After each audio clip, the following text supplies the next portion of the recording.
Magandang araw mga bata! Sa ating espesyal na leksyon ngayon, pag-aaralan natin kung paano nabubuo ang harmony sa musika sa pamamagitan ng triads, lalo na ang mga pangunahing chords: tonic, subdominant, at dominant.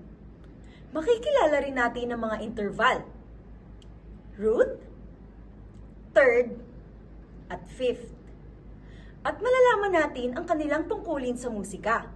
At sa huli, titingnan natin paano ito ginagamit sa major at minor keys. Narito ang ating mga layunin.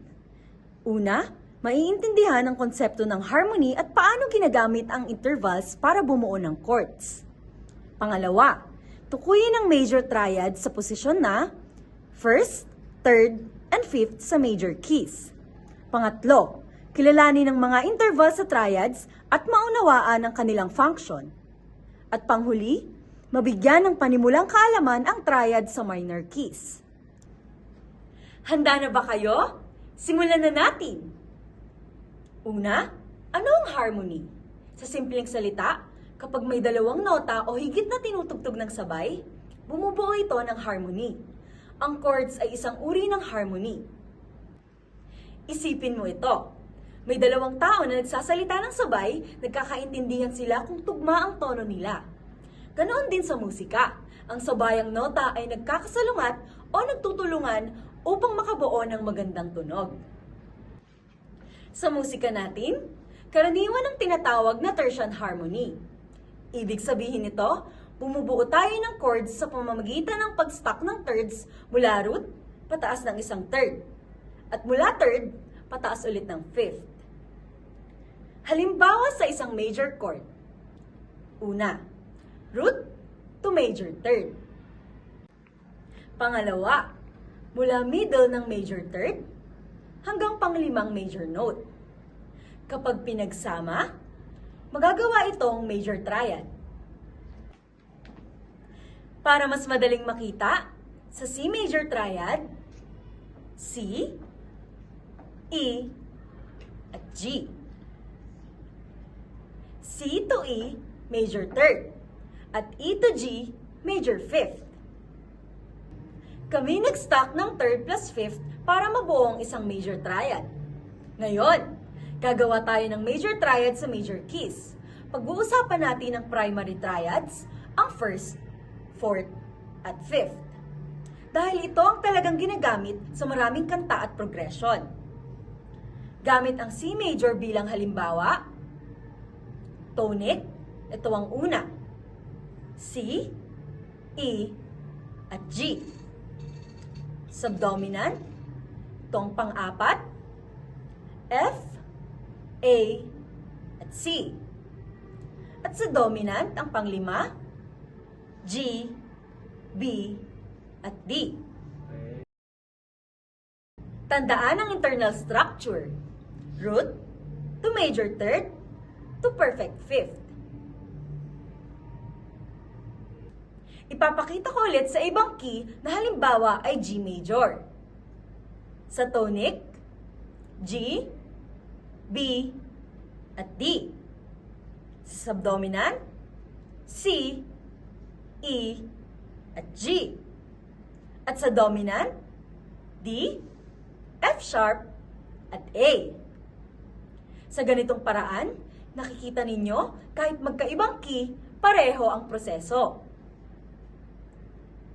Ngayon naman, pag-aaralan natin ang interval sa loob ng mga triad at ang kanilang function kung bakit ginagamit ang first, fourth, fifth sa progression. Sa intervals, root to third equals major third. At root to fifth equals perfect fifth. Ito naman ang function at role ng intervals and chord progression sa musika. Tonic 1. Ito ang bahay ng key. Ang chord na pinaka-stable at nagbibigay pahinga.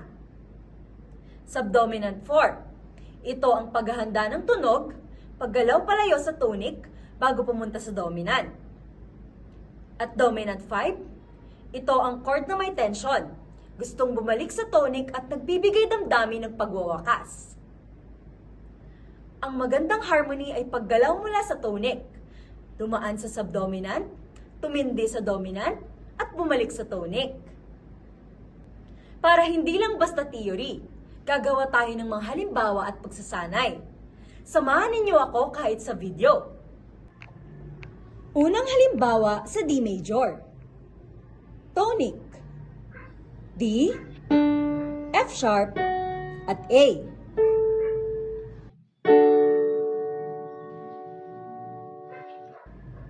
Subdominant, G, B, at D. Dominant, A, C sharp, at E. Sabayan niyo ako. D major, G major, at A major. At babalik sa D major. Ulitin natin. First, fourth, and fifth. At babalik sa tonic. Pangalawang halimbawa sa F major. Tonic, F, A, C. Subdominant, B flat, D, F. At dominant, C, E, G. Nyo ko, F major, B flat, at C major. At babalik sa F major. Ulitin natin. First, fourth, at fifth. At babalik sa tonic. Ngayon, gawin natin ang inversions para makita ang tunog na iba. Root position. Root, third, at fifth. First inversion, third, fifth, at root. Second inversion, fifth, root, at third.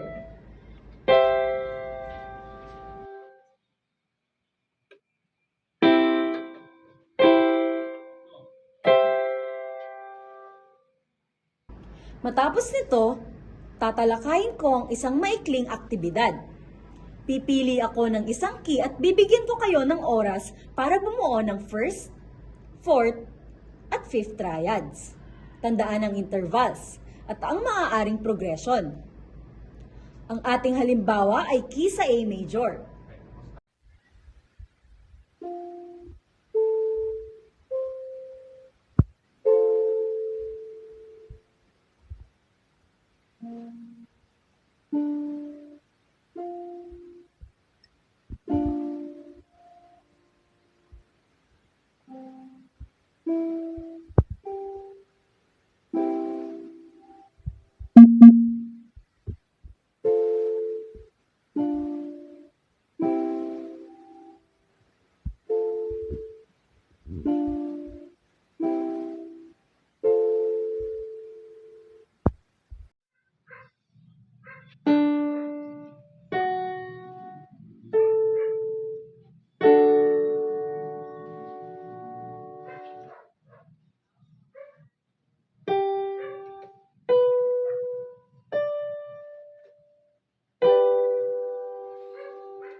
Makikita ninyo na kahit nag-iiba ang key, pareho ang formula ng paggawa.